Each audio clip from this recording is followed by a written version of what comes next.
August 1944.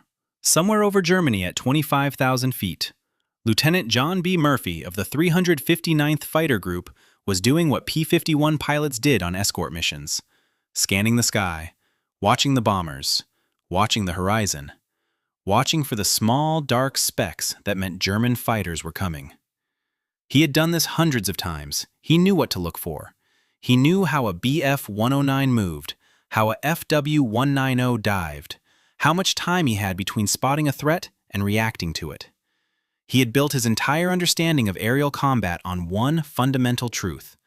A fighter pilot who saw the enemy first survived. A fighter pilot who didn't.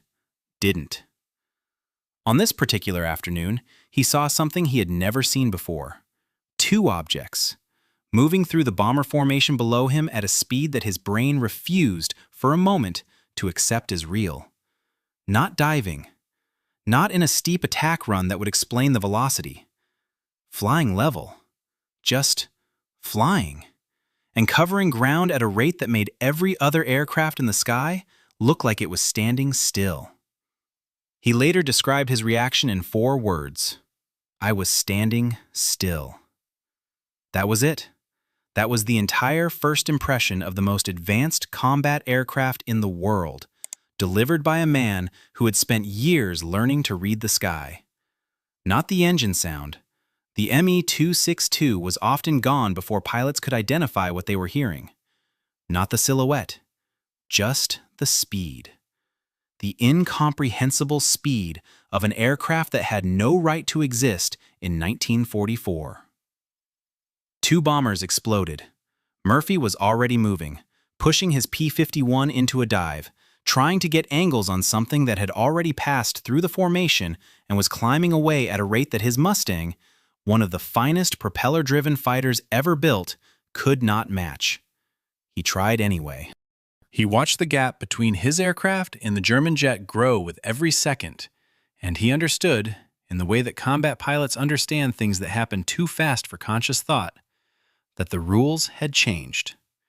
He did not know it yet, but the era of the propeller-driven fighter as the dominant weapon of aerial warfare had ended on that afternoon, the moment John Murphy watched 2 objects zip through a bomber formation and disappear into the German sky. The aircraft that caused this was the Messerschmitt Me-262 Schwalbe, Swallow in German. It was the world's first operational jet-powered fighter, and it was, by almost any objective measure, the most advanced combat aircraft to fly in the Second World War. Its top speed of approximately 540 miles per hour made it roughly 100 miles per hour faster than the P-51 Mustang at altitude. A gap so large that it represented not a tactical disadvantage for Allied pilots, but a fundamental change in the nature of air combat itself. It had 4 30mm cannons in its nose. A single burst from those weapons could destroy a B-17 flying fortress. Its pilots, the small number who actually flew it in combat, described it as feeling like the future. Smooth, powerful, eerily quiet compared to the snarling piston engines they had flown before, climbing at rates that seemed to mock the limitations of conventional aviation. It should have changed the war. It didn't. And the reason it didn't is one of the most extraordinary stories of military incompetence, political interference, and missed opportunity in the history of aviation. A story that begins not with the aircraft itself, but with the man who refused to let it be what it was designed to be. That man was Adolf Hitler. The story of how his decisions turned the most advanced fighter in the world into a footnote, and how American pilots then stole it, flew it, and used it to build the next 50 years of aviation, begins on a runway in Bavaria in the spring of 1944, when a German test pilot climbed into the cockpit of a machine that his country would never properly use. Remember Murphy and his P-51 watching the gap widen? That afternoon is where this story begins. The Messerschmitt Me-262 did not appear out of nowhere. Its development had begun in 1938, when the German Air Ministry issued a specification for a jet-powered aircraft.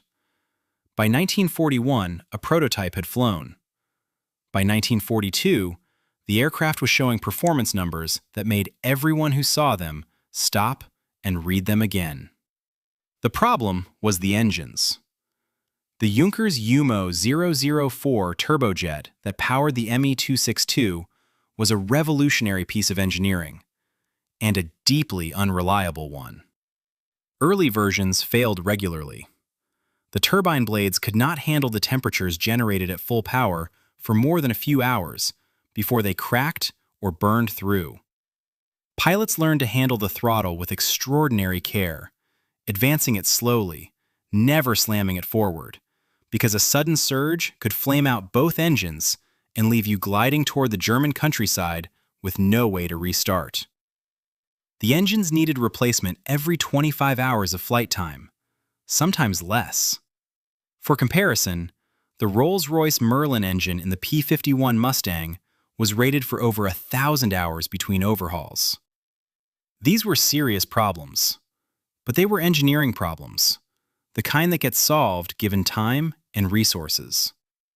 German engineers were already working on solutions. Given another year, the Me-262 would have become a dependable weapon system that Allied pilots could not have countered with anything they possessed. That year never came. It never came because of a decision made by one man in the spring of 1943. So catastrophically wrong that German engineers and pilots were still furious about it decades later. In May 1943, Hitler was shown the Me-262 for the first time. He watched a demonstration. He saw the speed numbers. And then he asked a question that changed everything. Can it carry bombs? The answer, technically, was yes. The airframe could be modified to carry a small bomb load. Two 250-kilogram bombs hung under the fuselage. It would compromise the aircraft's speed, its handling, its range, and its ability to perform the mission it had been designed for. But it could, technically, be done. Hitler immediately declared that the Me-262 would be developed and deployed as a high-speed bomber, a blitz bomber, rather than as a fighter. His reasoning was not entirely irrational. Germany needed a weapon that could strike Allied invasion beaches. A jet-powered bomber that no fighter could catch seemed to Hitler like the solution. What he did not understand was that using the Me-262 as a bomber was like using a surgeon's scalpel to dig a trench. Technically possible, practically insane. The modifications reduced the aircraft's speed enough to bring it within range of Allied fighters. The bomb aiming equipment was crude, handling at low altitude was poor, and time spent on the bomber conversion was time not being spent on solving the engine reliability problems that were still killing pilots. For almost a full year, Germany's most advanced aircraft sat in development limbo, being redesigned for a role it was never meant to fill, while Allied air forces flew 14,000 sorties a day over German territory.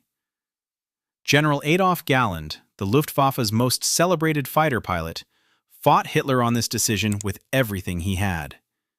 He flew the Me-262 himself, described it as a tremendous leap beyond anything the Allies possessed, and pleaded repeatedly for Hitler to reverse course.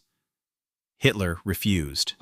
The bomber conversion continued, and somewhere over England, in the factories and airfields of a country that had never seen a jet-powered aircraft in combat, American engineers and pilots were beginning to hear rumors about something extraordinary happening in the German sky.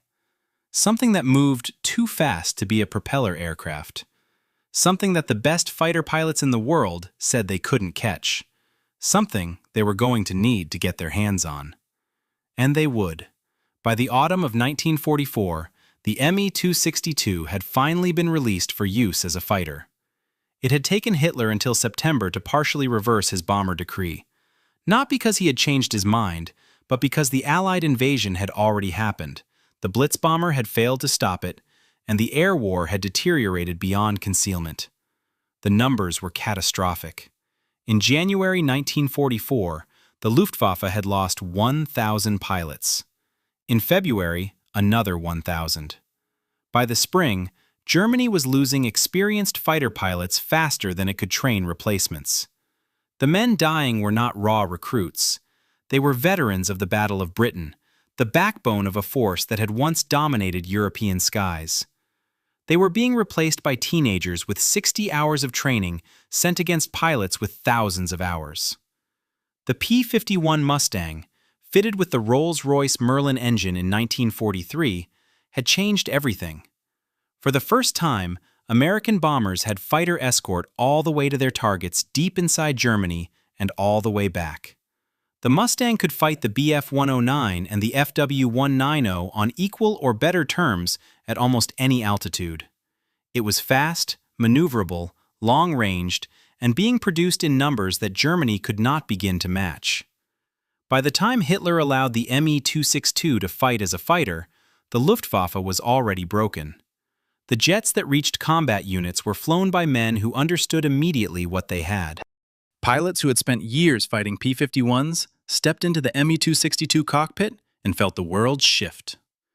The acceleration was unlike anything they had experienced. Not the surge of a piston engine, but a smooth, relentless push that kept building past any speed they had known. Everything was different. Commando Novotny, the first operational Me-262 fighter unit, was led by Major Walter Novotny. 258 aerial victories, one of the Luftwaffe's greatest aces. Even for him, the transition required complete relearning. Low-speed handling was treacherous. Aggressive throttle inputs caused engine flameouts. Landing required a long, shallow approach. Going around after a bad one could be fatal. But at altitude, the Me-262 was untouchable. Allied pilots developed a vocabulary for it.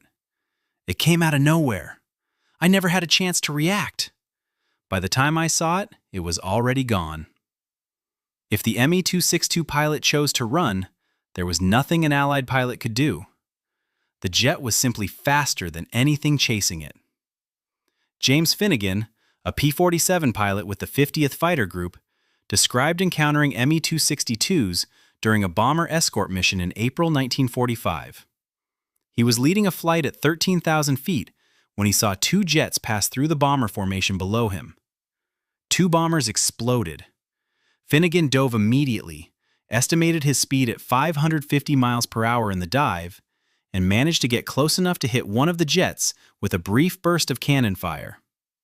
It was, he noted, the only time in the war that a P-47 had come close to matching an Me-262 in speed, and only because he was diving vertically while the German was flying level. The implications were clear to every American pilot who encountered the Me-262 in combat.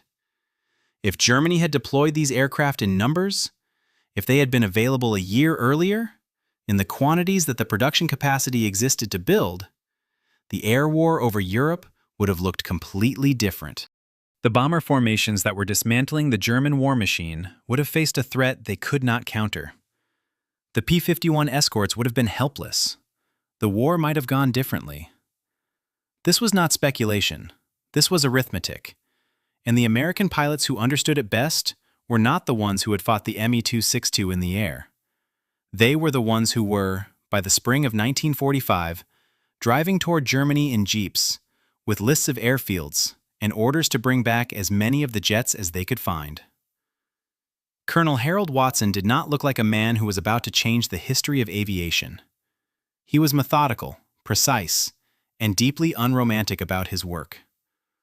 A former test pilot at Wright Field, Ohio, he had spent years evaluating aircraft with the cold eye of an engineer. He flew to understand things, and by the spring of 1945, the thing he needed most urgently to understand was sitting on airfields across defeated Germany, waiting for someone to take it.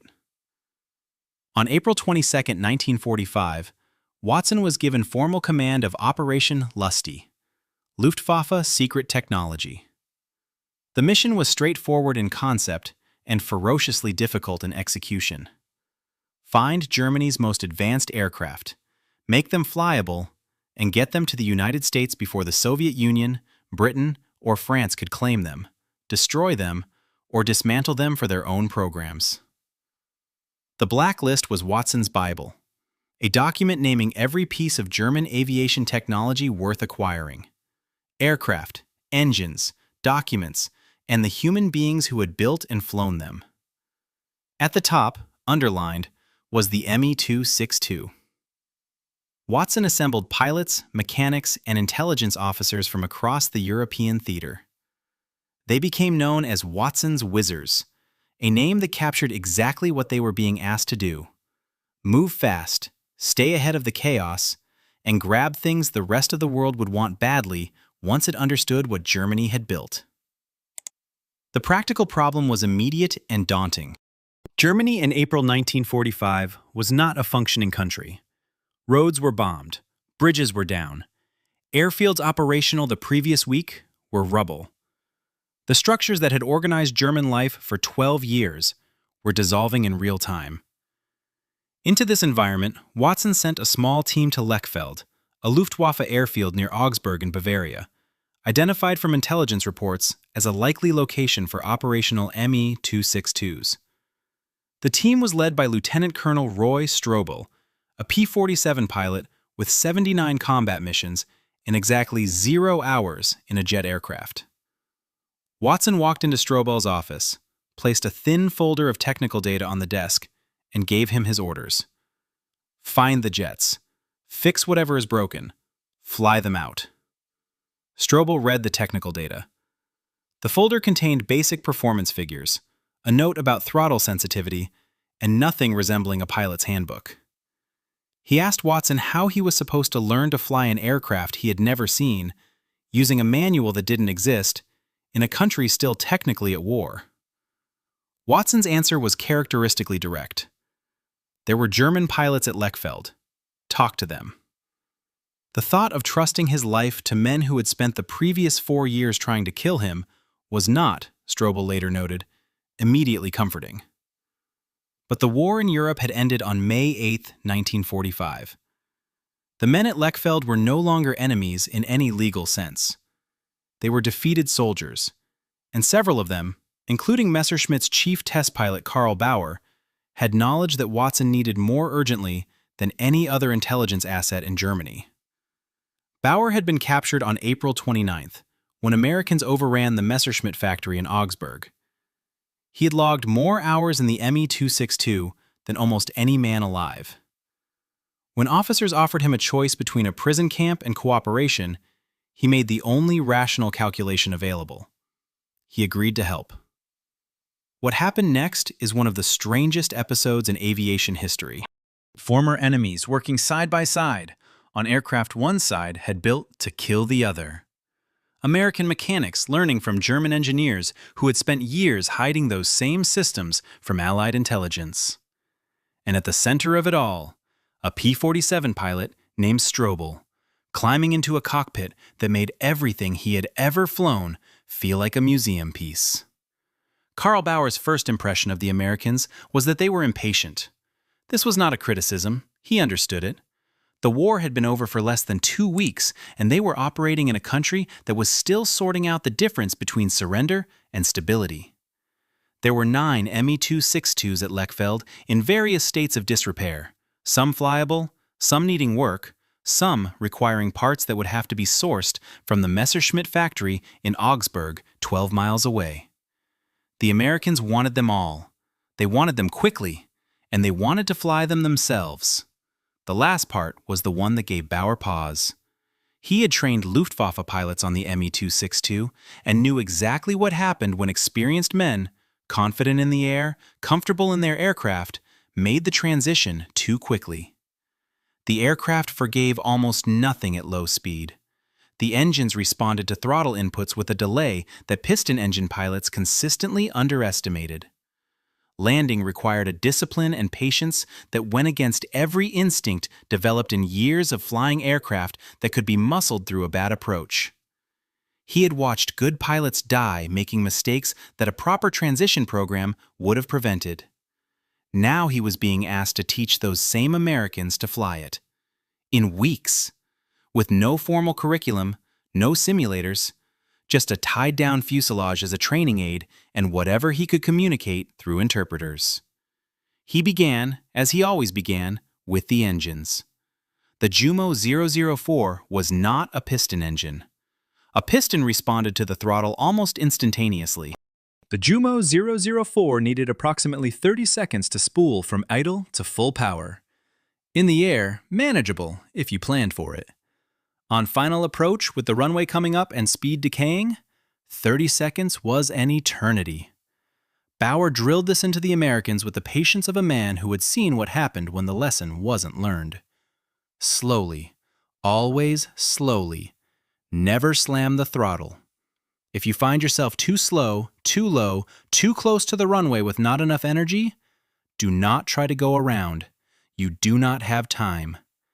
Make the landing or accept the consequences. The Americans listened carefully. They were, Baur noted with something approaching admiration, genuinely serious about learning. They asked the right questions. They took notes. Lieutenant Colonel Strobell, who would fly first, spent hours in the static fuselage working through the procedures until they were reflexive. He asked Baur the same questions multiple times, not because he hadn't understood the first answer, but because he wanted to be certain that he had. Baur also explained the aircraft's particular character in the air. The Me-262 was not a dogfighter. Its turning radius was large, its roll rate at high speed was stiff, and trying to use it in close maneuvering combat against a P-51 was, as Baur put it in his careful English, a mistake that you made once. Its strength was speed and the energy that speed provided, the ability to attack, disengage, and attack again from a position that no propeller aircraft could reach. Strobell absorbed all of this and then asked the question that Baur had been expecting. What does it feel like? Not the procedures, not the numbers. What does it actually feel like to fly it? Baur thought for a moment. It feels, he said, like the aircraft is ahead of you, like it already knows where it is going and you are there to confirm the direction. At low speed, it is nervous, impatient. But at altitude, at speed, it becomes very quiet, very smooth. You feel as if you are not flying. You feel as if you are simply moving through the air, faster than the air itself expected. Strobell looked at him for a long moment. He had flown 79 combat missions in a P-47. He had fought in some of the most dangerous skies in the world. He had, by any reasonable measure, nothing left to prove. He climbed into the cockpit. The engines started with a sound that Strobell had never heard before. Not the bark and cough of a piston engine, cylinders firing, the propeller jerking to life, the airframe shuddering. The Jumo 004s came alive differently. A low whine building steadily in pitch and volume, smooth and continuous, like something winding up rather than exploding. It settled into a high, sustained note that was almost musical compared to the racket of a P-47 at full power. Strobell ran through his checklist. He had memorized it in the static fuselage over the previous days, cross-checking it with Baur's instructions until the sequence was automatic. He taxied to the runway threshold slowly. Baur had been very clear about taxi speed, about keeping the nose wheel straight, about the particular sensitivity of the steering at low speeds that could put the aircraft off the center line before a pilot realized what was happening. He lined up. He advanced the throttles, slowly, the way Baur had shown him. The acceleration was unlike anything in his experience. Not violent. The word he would use later was relentless. No surge, no kick, no peak. The thrust built and kept building, pressing him back into his seat as the runway blurred and the airspeed climbed past numbers he had only seen in a dive. And then, almost without noticing the transition, he was airborne. He raised the landing gear. He kept the throttles exactly where Baur had told him to keep them. He climbed. In a P-47, altitude came at the cost of speed and fuel. The Me-262 climbed the way it did everything else, relentlessly, smoothly, without apparent effort. The ground fell away. At 15,000 feet, Strobel pushed the nose level and let the aircraft accelerate. What happened next was what Baur had tried to describe. The noise diminished as speed increased. The airframe settled into a smooth, stable platform. The controls lightened. The constant micro-adjustments that kept a propeller aircraft on its path, the awareness of drag and torque, largely disappeared. The aircraft flew as if it wanted to go where pointed and needed very little persuasion to stay there. Strobel leveled off and looked at his airspeed indicator. He read the number twice. He was flying faster than he had ever flown in level flight, faster than his P-47 could go in a vertical dive. He later said the moment he truly understood what the Me-262 was, not intellectually, but in his body, through the controls, was the moment he looked at that airspeed indicator. He had flown the P-47 to its limits and understood those limits precisely. And now, he was in level cruise at speeds that exceeded anything his Thunderbolt could have managed in a dive. He thought about the bomber crews who had watched this thing blur through their formations, about the P-51 pilots who had pushed their throttles to the wall and watched the gap widen anyway. He thought about what this aircraft would have been if Germany had deployed it a year earlier, in the numbers its factories could have produced, with the engine problems solved and the Blitz bomber fantasy abandoned. He landed, carefully, on the long, shallow approach Baur had prescribed, and taxied back to the hardstand. The American mechanics and German technicians who had gathered to watch were waiting. Strobel stood on the wing for a moment, looking at the aircraft beneath him, thinking about the bomber crews who had watched this thing blur through their formations, about the P-51 pilots who had pushed their throttles to the wall and watched the gap widen anyway. Then he climbed down and found Baur. He had one question. The same question every pilot asked after their first flight in the Me-262. The one with no comfortable answer, for men who had spent 4 years believing they were flying the best fighters in the world. Why, Strobel asked, did Germany lose? Karl Baur looked at Strobel for a long moment before answering. Then he said something that American pilots would repeat to each other for years, in debriefs, memoirs, and conversations at air shows where old men pointed at aircraft and remembered what the sky had looked like when it was full of things trying to kill them. Germany, Baur said, did not lose because of the Me-262. Germany lost because of the decisions made about the Me-262. He was not being diplomatic. He was being precise.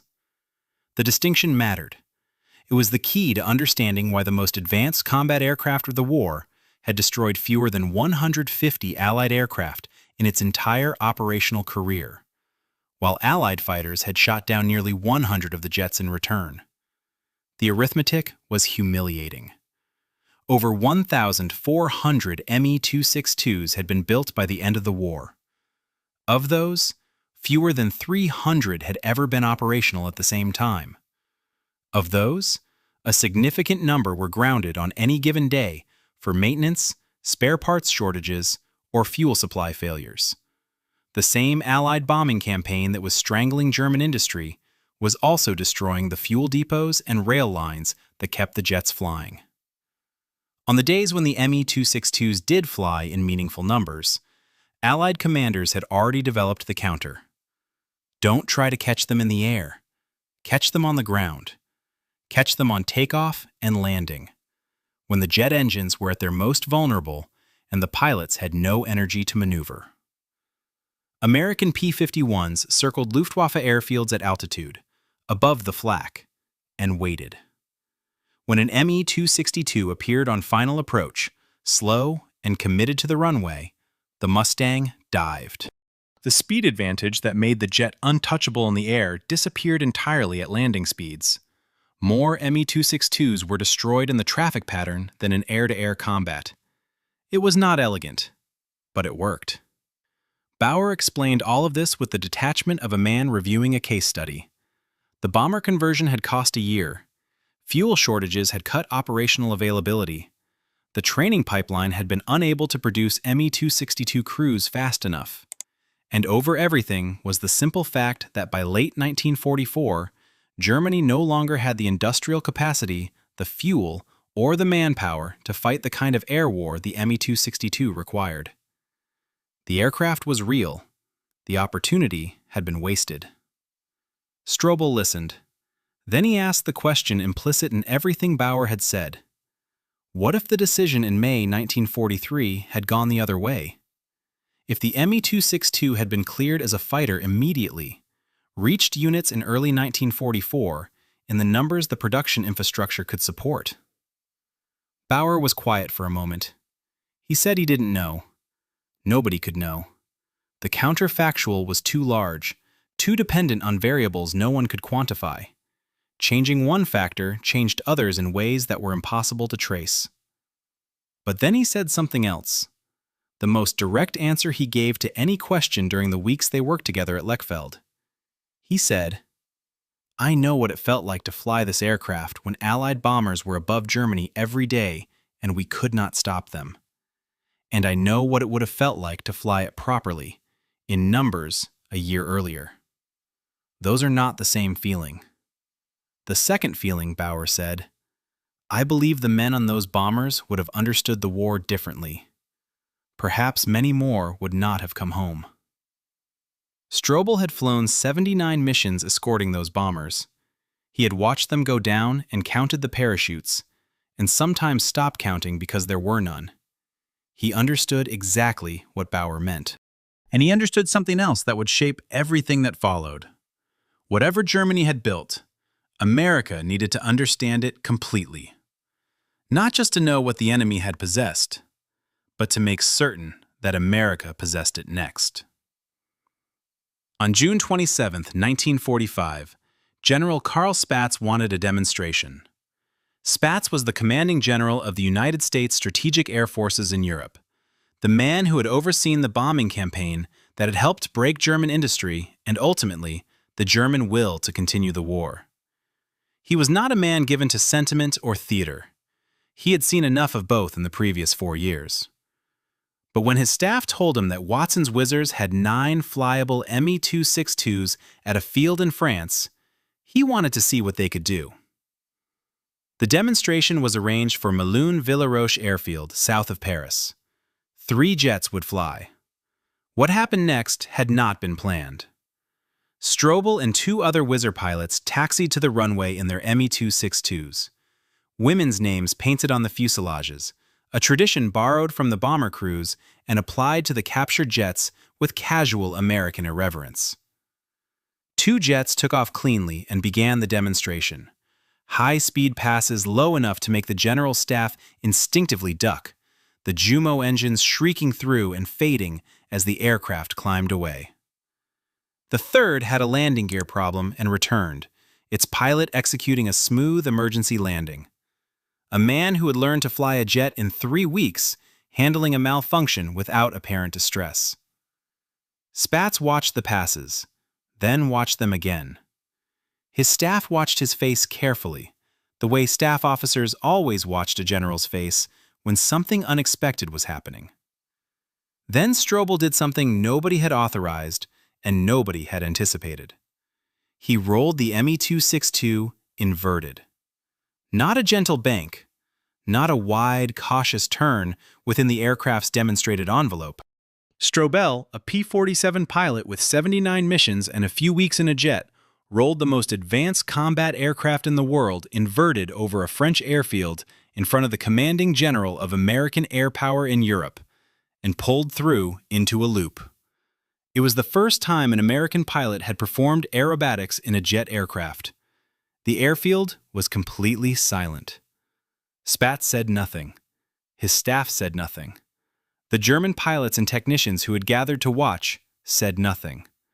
Just the receding whine of Strobell's engines climbing toward the top of the loop, a sound that had no precedent in American aviation, rising and then fading into the French sky. Then the aircraft came through the bottom of the loop, and the sound hit the crowd a half second after the image. The compressed, eerie note of the Jumo 004s, so different from a piston engine that American ears still registered it as slightly wrong, slightly foreign. The sound of a future that had not quite arrived yet. Spatz watched it land. He said nothing for a long moment. Then he turned to his staff. He said he wanted every American pilot who was going to operate jets to understand what they had just seen. Not the speed specifically, though the speed was obvious. What he wanted them to understand was the implication of the speed, the way it changed every tactical calculation that had governed aerial combat since the First World War. The way it made the instincts that American pilots had spent 4 years developing partly obsolete and partly more valuable than ever, depending on the situation. He was right about all of it. He just didn't know yet exactly how right. The 9 Me-262s were going to Wright Field and Freeman Field in Indiana, going to be disassembled by engineers who would study every rivet, every weld, every design decision made by the Messerschmitt team. What those engineers found inside the Jumo 004 engines, inside the swept-wing airframe, would directly shape the aircraft America flew for the next 50 years. The demonstration was over. The jets were going home, not to Germany, to America. On July 19, 1945, 9 Messerschmitt Me-262s were loaded onto a ship called HMS Reaper at the port of Cherbourg, France. Packed alongside them, spare engines, technical manuals, German mechanics who had agreed to accompany the aircraft, and a collection of other captured aircraft, Focke-Wulf 190s, a Dornier 335, and a Rado 234. The most advanced aviation technology in the world, in cargo holds, heading west. The crossing took 12 days. When the crates reached Wright Field in Dayton, Ohio, the engineers who had been waiting approached the unpacking with controlled urgency, like surgeons preparing for an operation months in anticipation. They had read every intelligence report, analyzed every piece of wreckage. They thought they knew what they were getting. They were not fully prepared for what they actually found. The Jumo 004 was, on first examination, a revelation. Not because it was technically perfect. The reliability problems were immediately apparent. But the fundamental design decisions reflected a depth of theoretical understanding that American engineers had not fully appreciated from the outside. The axial flow compressor at the heart of the Jumo 004 was the critical element. American jet development had followed the British centrifugal flow approach, reliable, well understood, and, as the Jumo 004 demonstrated, a technological dead end for high-performance applications. The axial flow design was harder to build and more demanding, and far more capable of reaching speeds and altitudes that centrifugal designs could never achieve. American engineers stared at the Jumo 004's internals and understood, with the particular clarity that comes from holding a working example of something you have been theorizing about, that this was the path forward. Not the specific engine. Its problems were real and would have to be solved from scratch with better materials and manufacturing techniques. But the architecture. The fundamental concept of how to build a jet engine capable of powering a fighter into the next generation of performance. The airframe told a parallel story. The Me-262's swept wings were not a stylistic choice. Willy Messerschmitt's team had understood, from wind tunnel testing conducted years before the war ended, that sweeping a wing backward delayed the onset of compressibility effects as an aircraft approached the speed of sound. The 18.5-degree sweep of the Me-262's wings was the angle the engineers had calculated as optimal for the aircraft's operational speed range. American engineers measured that angle precisely. Then they wrote it down. The swept wing concept had been discussed in American aviation research before the war. It had been understood theoretically.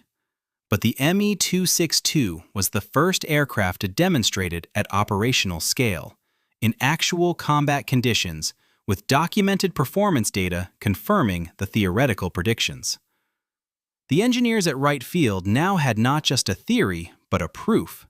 A working aircraft that had demonstrated that swept wings were not just viable, but necessary for the next generation of high-performance military aviation. The implications were immediate.